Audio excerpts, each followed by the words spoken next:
Our final speaker in this session is one of the organizers of LAVIS 2 and co-editor of the LAVIS 2 volume. He is Tom Nunnally from Auburn University.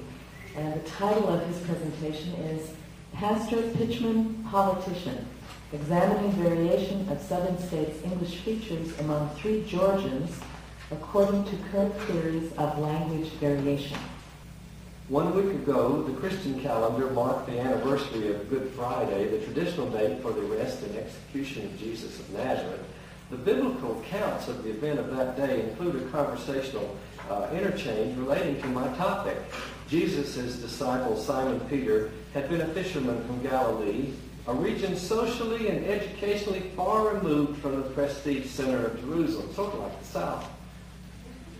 Peter had fled in terror along with the other followers after Jesus' arrest, but then he snuck back among the crowd to see what would happen. Watching from the sidelines, he is asked 3 times if he was not a follower of Jesus, but denies knowing him with growing vehemence.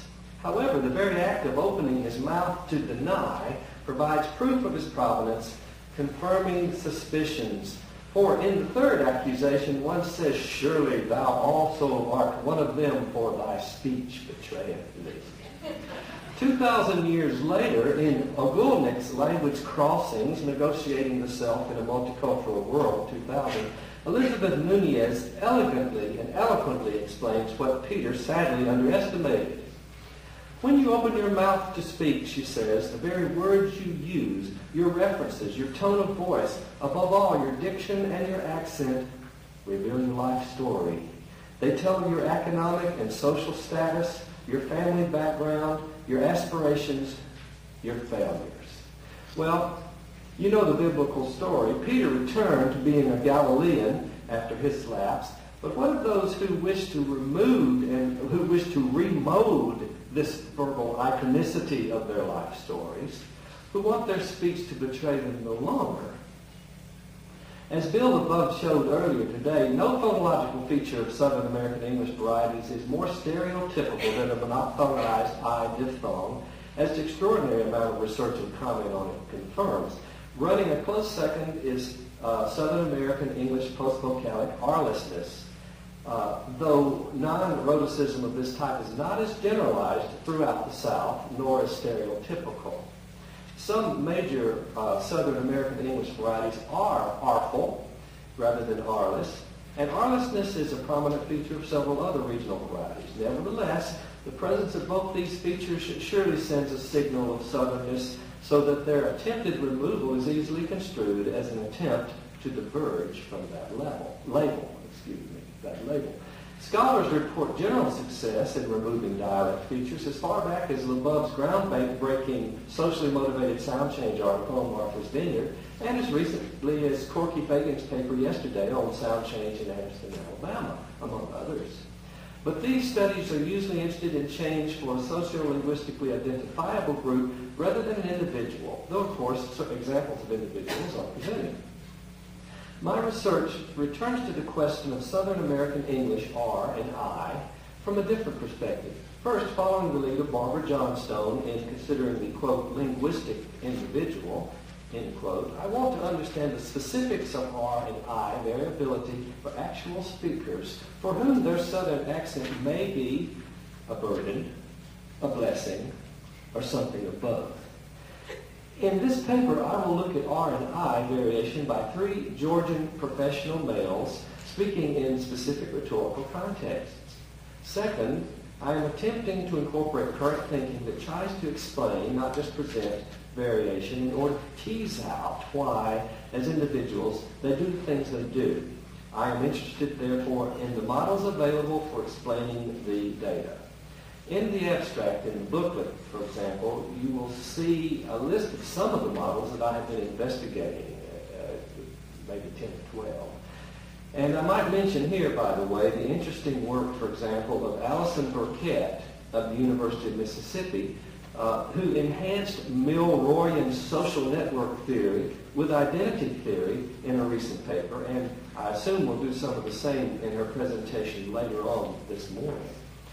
So, assuming that I will successfully complete the larger work that my abstract projects, and that it is accepted for LAVIS 3 volume, I would like to spend these brief moments introducing you to my 3 speakers.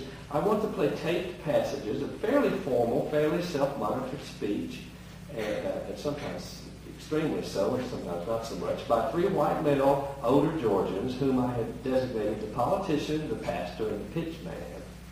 And also excerpts of an interview with the pitchman.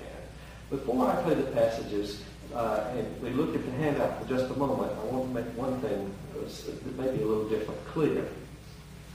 Note at the top, where I have a key to target words, that I have subdivided in this way, and you'll see in the tables as well, each of the 2 particular southern states' English features, which are very prevalent in Georgia. The treatment of R-lessness, I believe, should reflect the fact that nuclear R, that is as a syllable, is fundamentally different from the coda final R, which may be constricted or not.